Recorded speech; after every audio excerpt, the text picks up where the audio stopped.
This 69 Camaro is a pro touring style custom car that was built by General Motors engineer Mark Stielow in his own garage.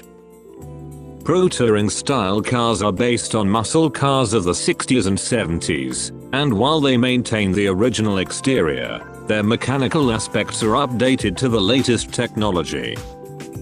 A great amount of the machinery driving Mark 69 Camaro has been replaced with today's cutting edge, achieving performance levels equal to or surpassing the Corvette ZR-1. The name Red Devil comes from the development code name for the Corvette ZR-1, the Blue Devil.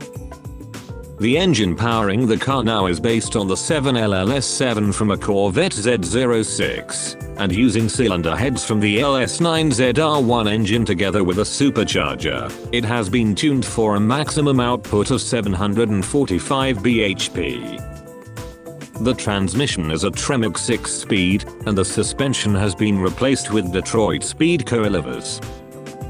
Brembo brakes are installed for stopping power, and it is even equipped with an ABS system.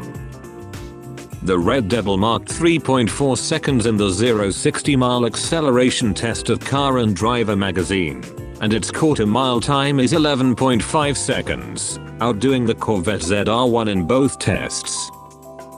Highly regarded for pouring today's technology into a historically significant muscle car, to make it ready to even take on the Nürburgring, the Red Devil was selected for the Best in Show the Gran Turismo Awards at the 2010 SEMA show.